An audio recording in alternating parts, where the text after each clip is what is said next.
है ना?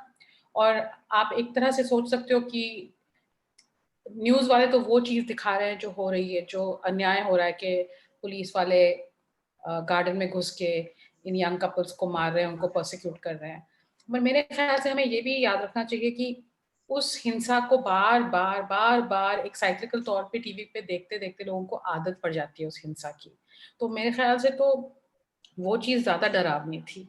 उस चीज़ का होना डरावना तो था, पर उसका टीवी पे इस तरह से बार-बार दिखाया जाना और उसको नॉर्मल कराया जाना, ये मुझे और ज़्यादा मतलब तकलीफ दे रहा था। तो जब मैं फ़िल्म बनाने गई, मैं चाह रही थी कि मैं उस मॉरल पुलिसिंग के बारे में बात करूँगी। पर जब मैं रिसर्च कर रही थी, तब ये लव जिहाद, जिसको तब वो लोग लविंग जिहाद कहते थे, उसके बारे में मैं जान पाई। और अम, ये अफ़सोस की बात है कि 2007 में बनी हुई जब ये फ़िल्म थी, इतने लोगों ने इस बात को सीरियसली नहीं लिया, इस फ़िल्म को देखने के बाद। और जब आप कह रहे हो पर्सनल पॉलिटिकल, और पॉलिटिकल हमारी पर्सनल ज़िंदगी को बहुत हद तक शेप करता है, मैं ये पूछना चाहूँगी कि हम ये क्यों नहीं सोचते हैं कभी-कभी कि हमारी पर्सनल ज़िंदगी पॉलिटिकल को भी शेप करती है ना?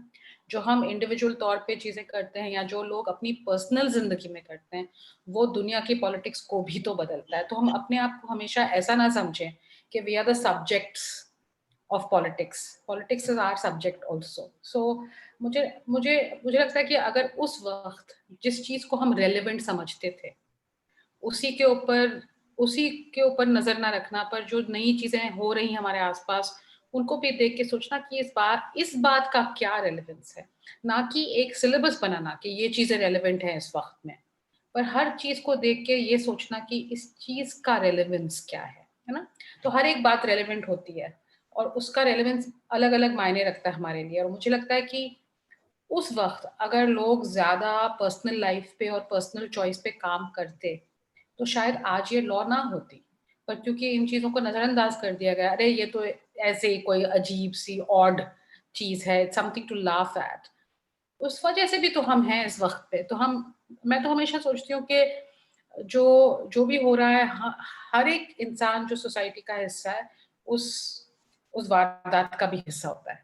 कि हमने इन चीज़ों को 13 साल पहले रेलेवेंस नहीं दिया और अब दे रहे हैं, शायद हमें उस बात पे भी तो थोड़ा गौर करना चाहिए। सो that's what I feel about it. Of course क्योंकि यूपी गवर्नमेंट ने ये लॉ पास किया है, इस चीज़ की एक अर्जेंसी आ गई है। पर मुझे फिर भी लगता है कि जब हम इन चीज़ों के बारे में सोचें, हम थोड़े ब्रॉडली सोचें, हम एकदम नैरो ना बन जाए अपने फोकस पे। सो that's what I think. Thank you.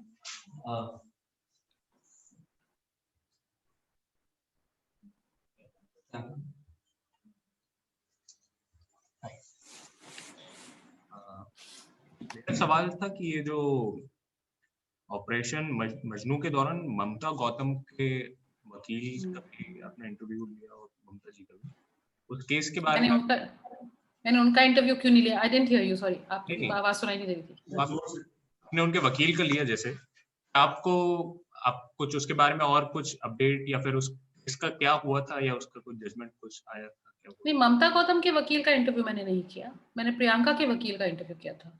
Okay, उस केस में लेकिन आप बताना चाहें तो? उस केस में मतलब ममता गौतम को सस्पेंड कर दिया गया था और वो गाजियाबाद ट्रांसफर हो गई थी और उसके बाद शायद वापस आ गई होंगी या कहीं और किसी पोस्टिंग पे गई होंगी।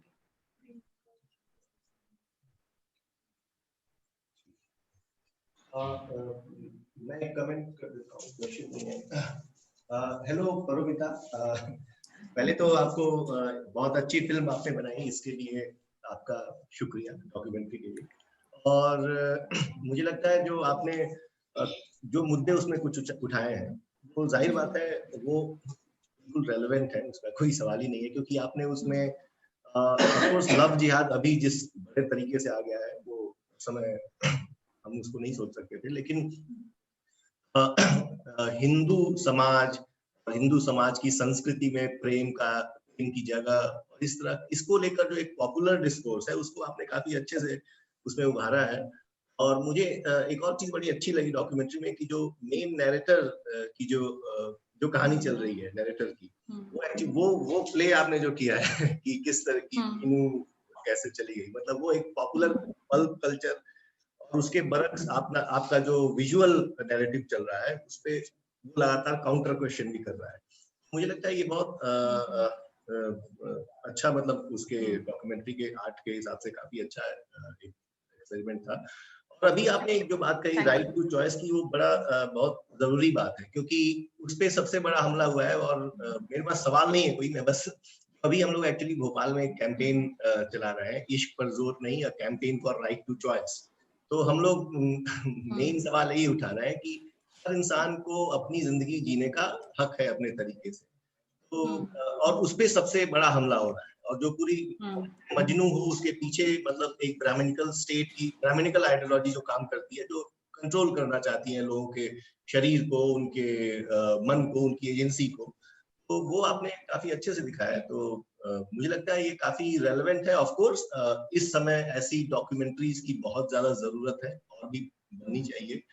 तो उम्मीद है आप भी कुछ कोशिश करेंगी और भी लोग प्रेरित होकर शायद करेंगे। ये कहना चाहती हूँ कि जब मैंने ये फिल्म बनाई तब मुझे लगा कि जो क्लासिकल एक लेफ्ट लिबरल आइडियोलॉजिकल लैंग्वेज होती है, क्योंकि जो आपने बात कही कि आपको कमेंट्री फिल्म की अच्छी लगी है ना, कि एक मनोहर कहानियां या पल्प फिक्शन स्टाइल की कमेंट्री जो लिखी गई, जिसमें ये कॉन्ट्रास्ट दिखाना कि टेलीविजन न्यूज़ उसी भाषा को किस तरह इस्तेमाल कर रहा है, और फिर हम देख भी रहे हैं कि इस भाषा की वजह से किस तरह की रिस्ट्रिक्शंस इंसानों में आ रही है और किस तरह की इनहिबिशन हमारे अंदर आ जाती है। एक झिझक, अपनी चॉइस बनाने से जो झिझक हम महसूस करने लगते हैं, वो इस भाषा, इस नज़र की वजह से है। तो एक तरह से ये फिल्म मैं नहीं सोचती हूँ इतना कि सिर्फ लव जिहाद या ब्रेकिंग न्यूज़ की जो भाषा है उसके बारे में, पर भाषा और नज़र का जो रिश्ता है, कि हम जिस तरह की भाषा इस्तेमाल करते हैं उस तरह से एक नज़र और नज़रिया, सिर्फ नज़रिया नहीं पर एक नज़र तैयार करते हैं जो हमें लगता है हमारे आसपास हमेशा है, जिसको अंग्रेजी में सेंसोरियसनेस कहते हैं ना, नॉट सेंसरशिप बट सेंसोरियसनेस। ना ऐसा तो नहीं है कि ये ब्राह्मणिकल स्टेट और राइट विंग स्टेट की मोनोपोली है इस नज़र पे, क्योंकि हम जानते हैं कि जितना ट्विटर पे ट्रोल वॉर्स होते हैं, जितना लेफ्ट लिबरल मोरालिटी होती है, तो मोरालिटी अपने आप में या मॉरल वजह किसी चीज़ को करने के लिए या ना करने के लिए या अपनी चॉइसेस बनाने के लिए, ये मॉरल वजह से मुझे तकलीफ है। और वो मॉरल वजह कहाँ से भी आ रही हो, मतलब कहीं से भी आ रही हो, I don't think that matters. इसलिए जब आपका पहला सवाल था कि ये रेलिवेंट है कितनी, हर चीज़ हमेशा रेलिवेंट होती है। सवाल ये है कि उसका रेलिवेंस है क्या, नॉट वेदर इट इज और is not relevant, but what is the relevance of the thing, right? तो मुझे लगता है कि जब 2007 जब मैं मेरठ गई और मैंने ये फिल्म बनाई, एक चीज़ जिससे मुझे और मेरे जो कोलीग्स थे क्रू में, हम सबको लग रहा था कि इतनी अजीब चीज़ है, हम जिसे भी इंटरव्यू कर रहे हैं और कह रहे हैं कि आपको क्या लगा जो पुलिस ने किया पार्क में, आपको उसके बारे में क्या लगता है? और लोग ये कहते हैं कि हाँ, शायद उनका तरीका गलत था पर उन्होंने जो किया ठीक किया। इस चीज़ से हमें थोड़ी लाइक टेंशन हो रही थी कि हाउ इज़ इट कि एक पूरा शहर इस तरह से सोच रहा है, ऐसे नहीं हो सकता, और लोग ज़रूर होंगे जो ऐसे नहीं सोचते हैं, राइट? तो उन लोगों को ढूँढते हुए हमने उन गुंजाली और वो जो उनकी फ्रेंड थी, जो the young people at the end of the film, उनका इंटरव्यू किया, ये ढूँढने के लिए कि दूसरे लोगों को क्या लगता है। उस बार उसके अंदर शायद हमें एक बहुत ही एक हेजिटेंट और कच्चा पक्का किस्म का expression of thinking about choice and love and desire मिला। पर मेरे लिए वो जो दो लड़के आखिरकार जो आर्चीज की दुकान में जो दो लड़के हमें मिलते हैं, शौकीन और उसका दोस्त, और वो प्यार के बारे में बात करते हैं, मुझे वो लगता है कि चॉइस वो है। चॉइस वो नहीं होती है जो हमें बताई जाती है कि हमें करनी चाहिए, having an interfaith marriage is not automatically better than having a marriage inside your faith. I don't believe that. किस तरह की मैरिज है, मैरिज के अंदर क्या होता है, और क्या मैरिज होनी भी चाहिए, यही तो सवाल है। आपने इंटरफेथ मैरिज कर दी और मैरिज का नक्शा नहीं बदला, तो फिर आपने क्या बदला है? कुछ भी नहीं बदला है, right? So I feel that's a very important question. और हम हमेशा अपनी एक्सप्रेशन एक एंटी वाली एक्सप्रेशन बनाते हैं। We are opposed to right wing or we are opposed to love jihad. But what are we for? What do we stand for? सवाल तो वो है ना कि हम किसके प्रति खड़े हुए हैं, नॉट कि हम किसके एंटी खड़े हुए हैं। तो अगर कि हम वो चीज़ की बात नहीं करेंगे तो फिर हम किसी भी चीज़ की, हम जब तक हम सिर्फ किसी चीज़ की निंदा कर रहे हैं और क्रिटिक कर रहे हैं, we are as Brahmanical as anybody else. और जब तक हम उस निंदा में ही लगे हुए हैं, we need the other thing to exist, क्योंकि हमारा मतलब हमारी पूरी अस्मिता सिर्फ उस चीज को क्रिटिसाइज करने में जा रही है। अगर वो चीज नहीं है तो फिर हमारी कोई वजह नहीं होगी रहने की। That can not be life, it can not be politics, it can not be being a person. So जब ये फिल्म खत्म हुई, मैं तब तक बहुत सारी डॉक्यूमेंट्रीज एक के बाद एक लगातार बना रही थी और मुझे मजा आ रहा था, और मैंने तरह तरह के सब्जेक्ट्स को ट्राई किया और एक नई ऑडियंस भी तैयार हो रही थी। पर इस फिल्म के बाद मुझे लगने लगा कि शायद ये जो बातें हैं निजी जिंदगी की, love, sex, desire, choosing people, what kind of life do you want to live, इसके बारे में बहुत कम बातें होती हैं। क्यों? क्योंकि जो हमारी लिबरल और लेफ्टिस्ट सोच है, उसमें ये हमेशा माइंडसेट होता है कि कौन सा टॉपिक रेलेवेंस है, ना कि हर चीज की क्या रेलेवेंस है।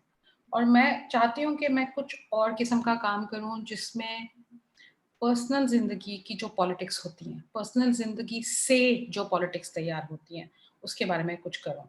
तो इसलिए तब उसके बाद मैं ज़्यादा काम पर्सनल लाइफ, लव और डिज़ायर के बारे में करने लगी। और फिर 6 साल पहले मैंने एजेंट्स ऑफ इश्क ये वेबसाइट शुरू की, जो कि इन सब मामलों के बारे में और सब मुद्दों के बारे में है, but not in an absolute, not in a lecturing way, पर ज़्यादा जो लोग अपनी चॉइसेस बना रहे हैं, तरह तरह की चॉइसेस कर रहे हैं, उस चॉइस का क्या मतलब है, उस चॉइस से क्या सीख रहे हैं, उस चॉइस से हम क्या सीख सकते हैं, उस चॉइस की दुनिया, वो दुनिया कैसे लगती है जब लोग अपनी चॉइस से रहते हैं, वो दुनिया किस तरह की दुनिया हो सकती है।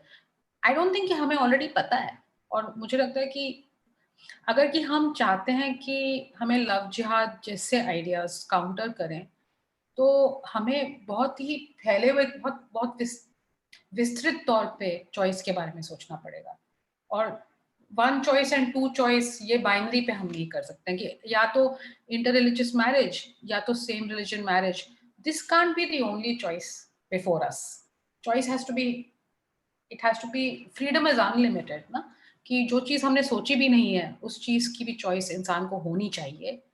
उस तरह की दुनिया और उस तरह के पॉलिटिक्स हम कैसे तैयार करें। सो फॉर मी पर्सनली, मैंने जो भी काम इस फिल्म के बाद किया है वो ज्यादातर इन चीजों पे और इन चीजों को सामने रखने के लिए और इन चीजों को सीरियसली लेने के लिए ज्यादातर मैंने काम किया। So that's what I feel is important to do.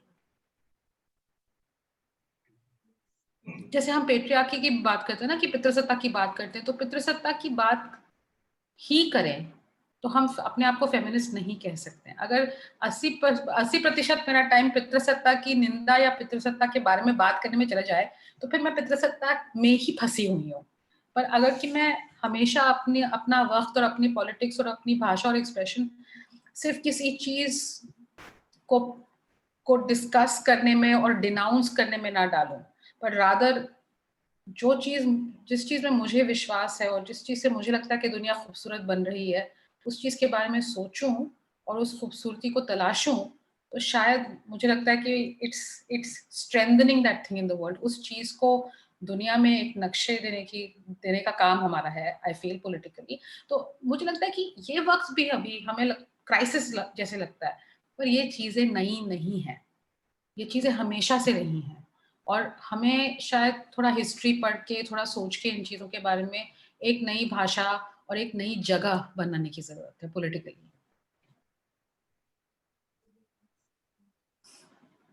Afternoon, ma'am. Am I audible to you? I can't hear you. It was a very beautiful rocket documentary, and thank you so much for it. Ma'am, actually this is not a question for you, but it's like a confusion. Like, you know, हमने देखा कि operation Majnu से कितनी ज्यादा moral policing हुई है। जो नए अमेंडमेंट्स आने वाले हैं लव जिहाद को लेके, इससे कितना ज्यादा मिलेगा? ताकि तो मॉरल या फिर से कहेंगे, जो नए अमेंडमेंट्स आए हैं लव जिहाद को लेके, उनको लेके कितनी ज्यादा मॉरल पुलिसिंग में फ्यूल अप होगा? क्योंकि अब सोसाइटी एक पर्सपेक्टिव बना चुकी है कि interfaith religious marriages can be bad, they have no idea. तो आपको क्या लगता है? आपको लगता है कि सोसाइटी ने अभी तय किया कि inter religious marriages are bad? आपको लगता है पहले inter religious marriages were fine? I'm confused about the society, but I think they have made their mind. No, but do you think that before last month people were okay with interreligious marriages everywhere? No, ma'am.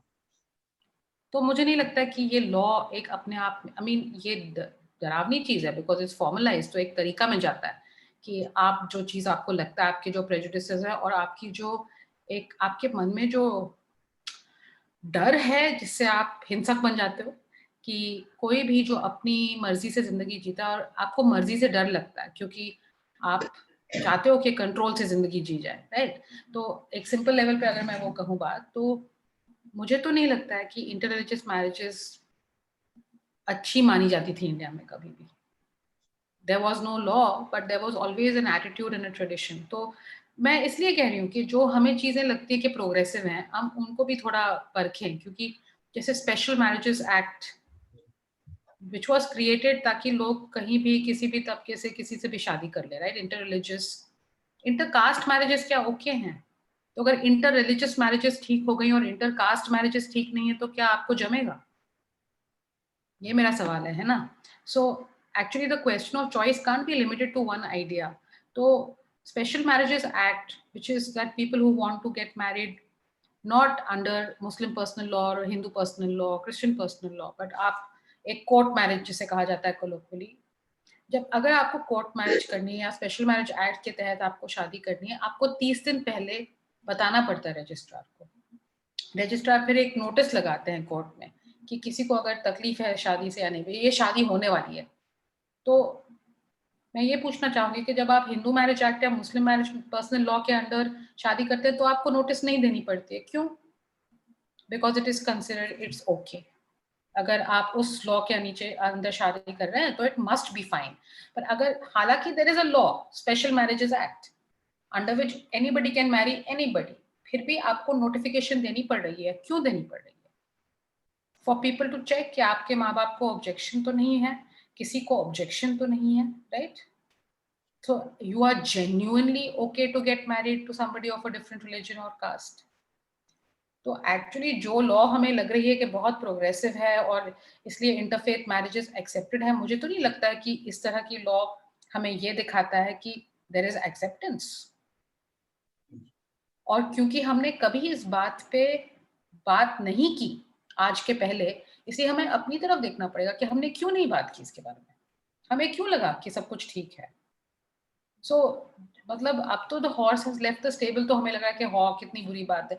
अगर कि इसे love जिहाद ना कहा जाता और कुछ और कहा जाता, क्या हम इसे एक्सेप्ट कर लेते हैं? क्योंकि अगर बीजेपी गवर्नमेंट नहीं करती और कोई और करती, फिर भी क्या हम इसको क्रिटिक करेंगे? ये सवाल हमें अपने आप से करने चाहिए, I feel, to be really thinking of something that can change it.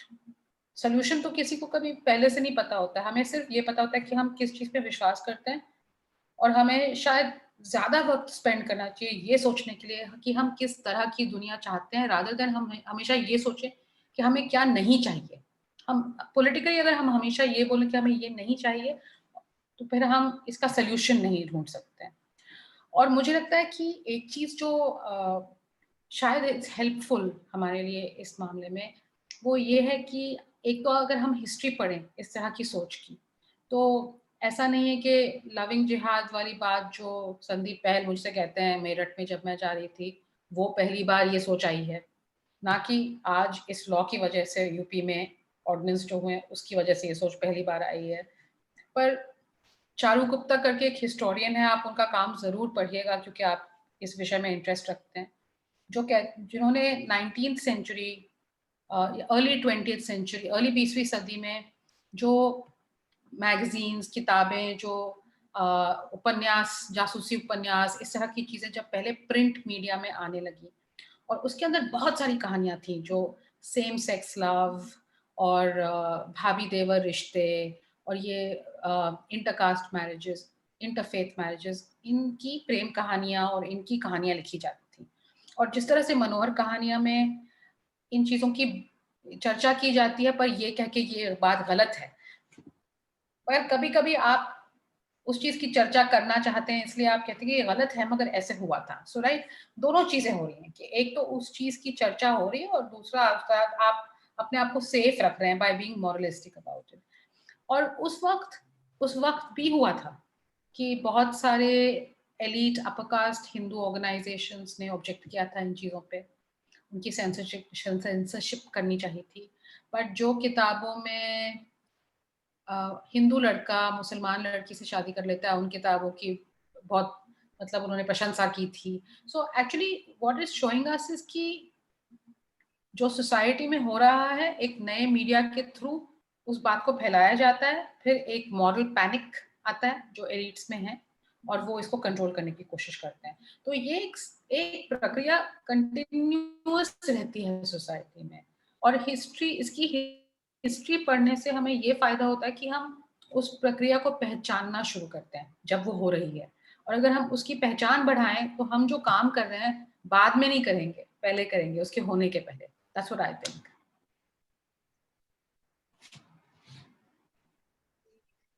एक आखिरी सवाल और लेंगे, एक आखिरी मतलब एक आध दो और सवाल।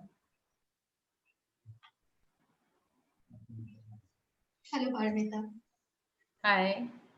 आपकी फिल्म बहुत अच्छी लगी और सबसे पहले तो मैं एक कमेंट करना चाहूंगी जो मुझे काफी आकर्षक लगा इसमें कि सीन दिखाया है आपने जिसमें दो लड़कियों से आप बात कर रही हैं, वो बेंच पे बैठी हुई हैं और प्यार के बारे में बात हो रही है जो खुल नहीं रही है। आइडिया ऑफ रोमांस भी मुझे लगता है कि हर लड़की के अंदर तो मतलब मुझे लगता है लड़कियां तो बहुत सोचती हैं प्यार मोहब्बत रोमांस।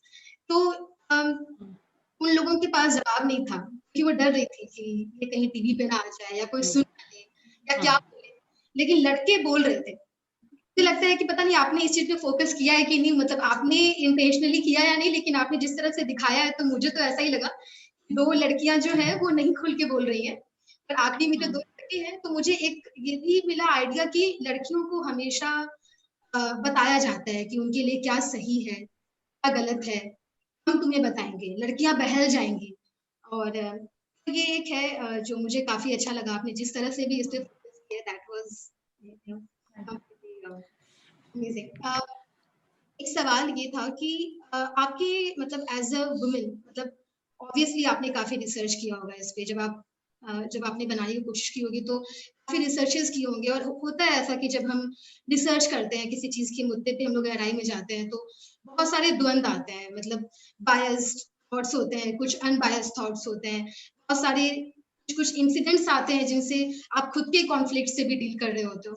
तो आपका सबसे बड़ा चैलेंज क्या रहा इस मतलब इसके मतलब पूरी डॉक्यूमेंट्री के दौरान, लोगों से करने के दौरान, सब कुछ सबसे बड़ा चैलेंज जो आप शेयर करना चाहेंगे?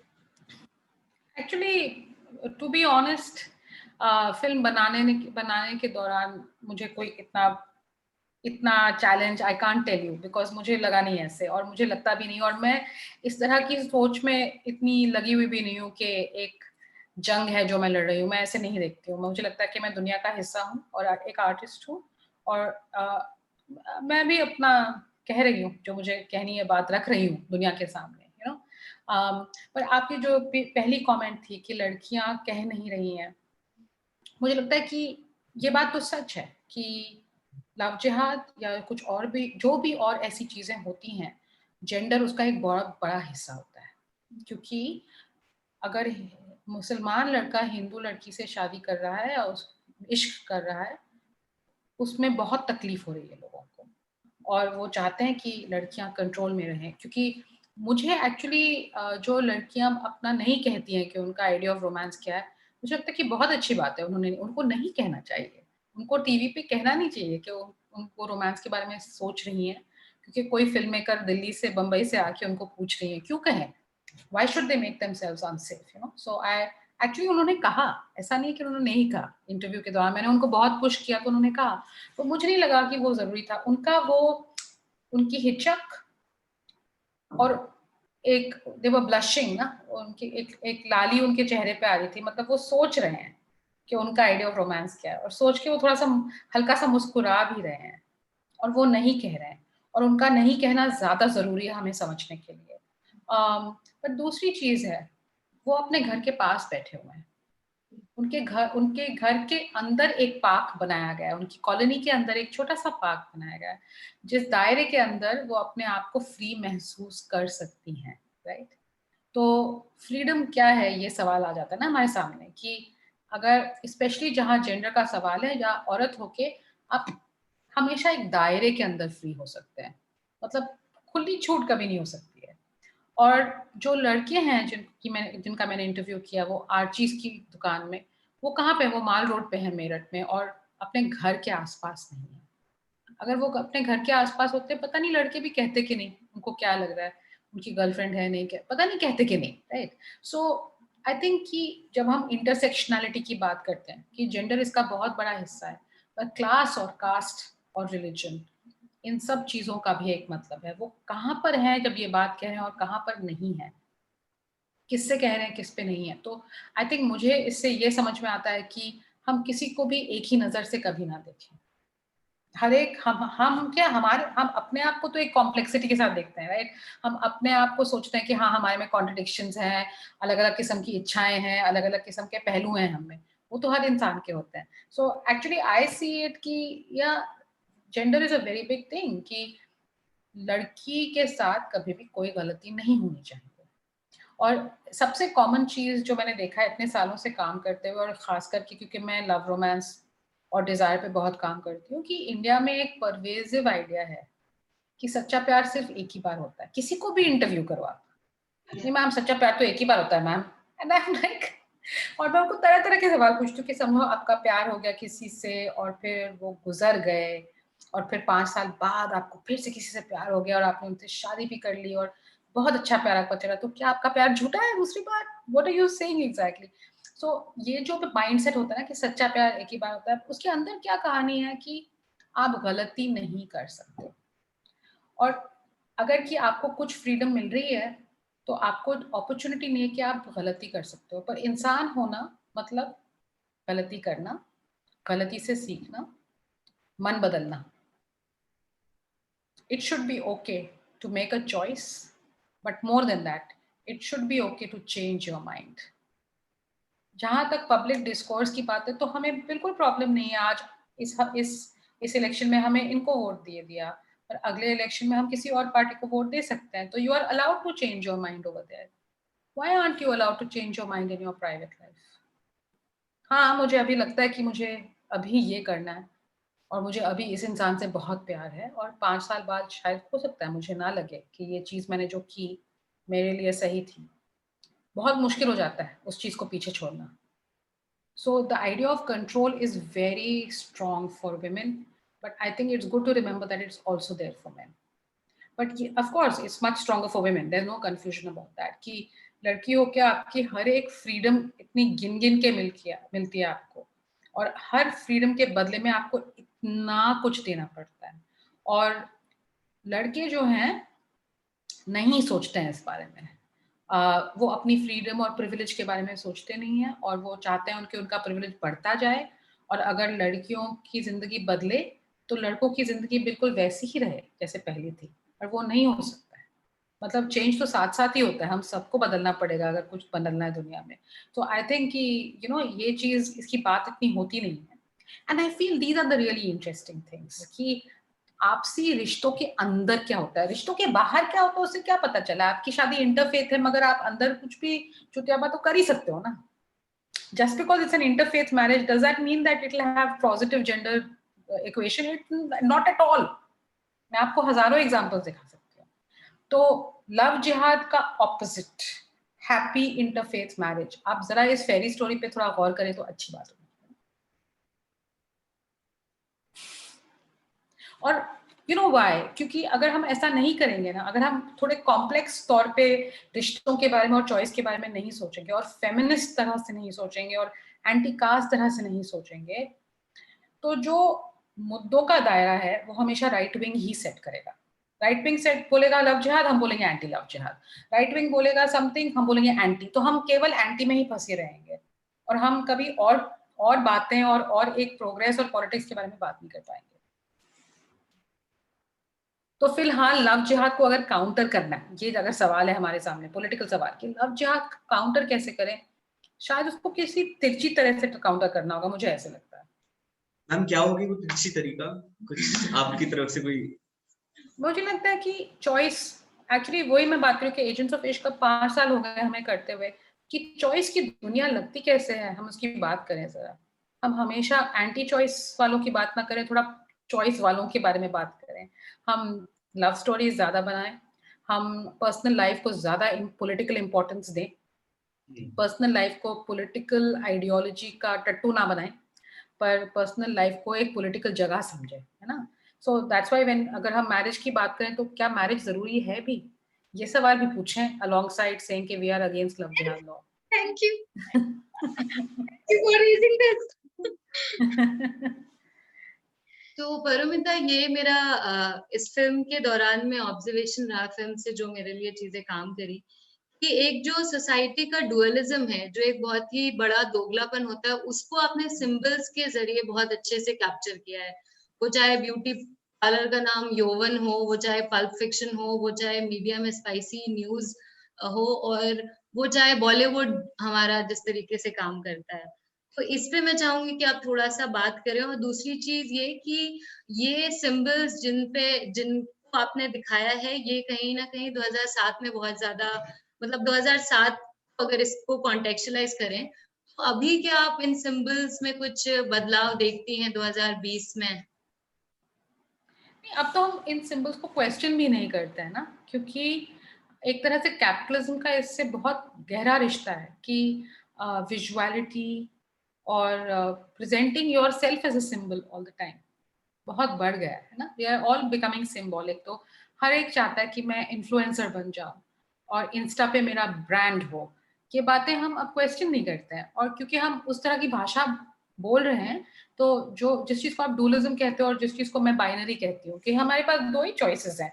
We are living in late capitalism और हमारे पास अनलिमिटेड चॉइस होना चाहिए, पर हमेशा हमारे पास दो ही चॉइसेस प्रेजेंट किए जाते हैं, and the two choices are for and against. But for and against means there is no choice. या तो आप यहाँ जाओ या तो आप वहां जाओ, तो या तो आप पापा के घर में रहो या तो आप हस्बैंड के घर में रहो। This is not a choice. So I feel political work is about breaking the binary, कि हम बाइनरी में ना रहें। और जो भी आप मोरालिटी टीवी और लव जिहाद की मैं आपको ओरिजिनल कहानी बताऊं कि सबसे इस फिल्म की शुरुआत मेरे दिमाग में एक्चुअली हुई जब वो शक्ति कपूर स्टिंग ऑपरेशन हुआ, है ना। कि शक्ति कपूर का स्टिंग ऑपरेशन होने वाला था इंडिया टीवी पे, और ये बात थोड़ी फैल रही थी, और मेरे जर्नलिस्ट दोस्तों ने मुझे फोन करके बोला कि आज कुछ होने वाला है इंडिया टीवी पे, पता नहीं क्या है मगर देखना जरूर। और कुछ दिनों पहले से मुझे एक अजीब सी आदत हो गई थी कि मैं रोज 1-2 घंटा टीवी का न्यूज रिकॉर्ड करती थी।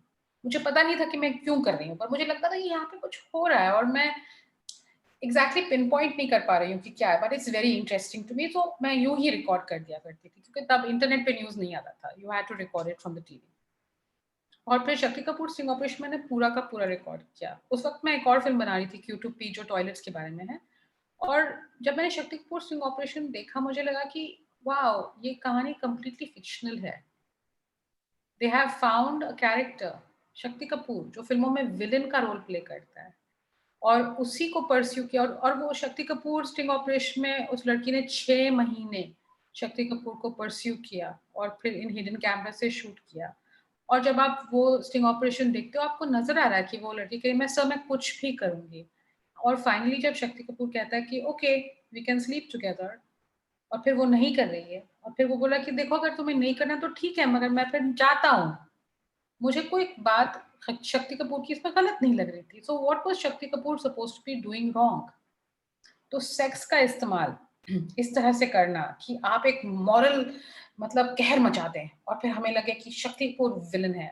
शक्ति कपूर ने फिल्मों में रेप किया है, वो तो खराब आदमी होगा ही। तो टेलीविजन न्यूज पे इस तरह की कहानियां बनाना, राइट, इट्स लाइक अ मनोहर कहानियां जो होती हैं कि सच्चाई से लेके एक काइंड ऑफ सनसनी, जिसे कहते हैं सनसनी क्रिएट करना, I think Shakti Kapoor sting operation के साथ शुरू हुआ।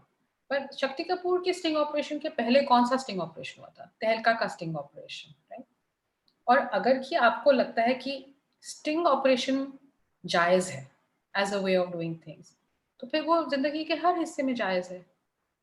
पर शायद स्टिंग ऑपरेशन अपने आप में ही इतनी जायज चीज नहीं है। शायद हमें तरीका ही कुछ और ढूंढना चाहिए कि विलन का पर्दा फाश कर दिया, अब देखो हम हीरो हैं, तो किसी को विलन बना के अपने आप को हीरो बनाना, यही चीज होती है कि अगर विलन नहीं होगा तो फिर हीरो भी नहीं होगा। तो वो बाइनरी से बाहर निकलना, उसी को मैं समझती हूँ पॉलिटिक्स से। कि वो हमेशा हमारे सामने एक किस्म का रिडल रखा जाता है, हीरो और विलेन का रिडल, और उस हीरो और विलेन की कहानी से निकलना ही पॉलिटिक्स होता है कि नहीं, असली चीज ये नहीं है, असली चीज कुछ और ही है। तो उस असली चीज को खोजना मुझे लगता है जरूरी है। और ये जो मतलब शक्ति कपूर के स्टिंग ऑपरेशन के बाद बहुत सारी कहानियां ऐसे बनने लग गई। एक जैन साध्वी जो गायब हो गई थी, तो इस तरह के एक साइकिल्स होते थे, न्यूज साइकिल्स, कविता कांड, ये कांड, वो कांड। जब हम गए तो अब क्या हो गया, इस वक्त में क्या कांड है, रिया कांड, रिया चक्रवर्ती केस जो हुआ था वो बिल्कुल यही चीज है। It did not happen in interfaith marriage, but it's the exact same thing कि एक लड़की जो अपने बॉयफ्रेंड के साथ शादी के बगैर रहती थी और उसके बॉयफ्रेंड की डेथ बाय सुसाइड हो गई, उसी की वजह से हुई होगी, उसी ने उस लड़की को बहका दिया। पर इसके पहले हमने कहानी सुनी है ना कि हमारा लड़का तो कितना अच्छा था, उस लड़की से उसने शादी, बिंदु से उसकी शादी हो गई, तो उसके बाद तो लड़का ही खराब हो गया, वो तो हमारे साइड आता ही नहीं है। So it's a very anti-women kind of narrativization that happens, but anti-change, shifting away. But मैं यही कहना चाहती हूँ कि जब वो शिफ्टिंग अवे से डर लगता है लोगों को, तब ये कहानी बनाना चाहते हैं। उसका मतलब वो शिफ्टिंग अवे ज्यादा कॉमन होता जा रहा है सोसाइटी में, है ना। So I would say that let us create a counter narrative, not an anti narrative. That's what's important. Just one another question. उसके बाद किसी को मैम, आज बहुत independent cinema, independent film makers को बहुत ज्यादा अपॉर्चुनिटीज है, नेटफ्लिक्स है, अमेज़न है, वो तो के 25% जो भी अभी नया रूल निकला उसकी वजह से क्लैश होगा। लेकिन आज का इंडिपेंडेंट फिल्म मेकर बहुत सारी चीजें कर सकता है, बहुत सारे प्लेटफॉर्म्स है। आपने 2007 में ऐसी कुछ इंडिपेंडेंट फिल्म बनाई थी, तो आपको उस समय क्या मीडियम मिला था इसे प्रेजेंट करने का, और उसके बाद इस मूवी की क्या जर्नी रही है? I mean, 2007 में या 2002 या 1995 में मैंने अपनी पहली फिल्म बनाई थी, पर उस वक्त मीडिया कॉन्टेक्स्ट डिफरेंट था, इंटरनेट भी नहीं था ठीक से, like the way it is today, social media तो बिल्कुल भी नहीं था। तो उस वक्त हम लोग जाते थे स्कूल से स्कूल, कॉलेज से कॉलेज, संस्था से संस्था, अपनी फिल्में दिखाते थे। पर ये फिल्म तो टीवी पे आई थी, दूरदर्शन पे आई थी, क्योंकि ये पीएसपीटी के लिए बनी थी। अच्छा, तो that's how the films used to be that time. Okay. मुझे नहीं लगता कि नेटफ्लिक्स पे ये फिल्म कभी भी दिखाई जाएगी, by the way. I am not confused, I am happy that you are showing it. It's a pleasure, ma'am. कोई और कुछ? और भी कुछ सवाल?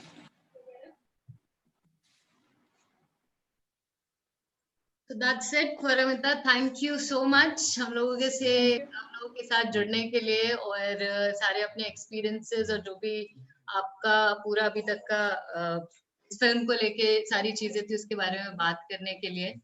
कोशिश करेंगे कि आपसे और भी आगे जुड़ के रहें, किसी तरीके की मदद या किसी तरीके का सपोर्ट, और साथ में कुछ हम कर सकते हैं, खूबसूरत सी चीज। जी बिल्कुल, आइए ना मैम, भोपाल आइए। हाँ, मैं आऊंगी जरूर, मुझे भोपाल बहुत पसंद है। तो फिर कोशिश करते हैं कि साथ में जुड़े रहें और कुछ करें। Thank you so Thank you for inviting me to talk to you, and thank you for showing the film. Good luck with your work. अब मैं आपको इंस्टाग्राम पे फॉलो करके देखती रहूंगी आप लोग क्या कर रहे हो। Okay, all right. Bye bye. Bye bye.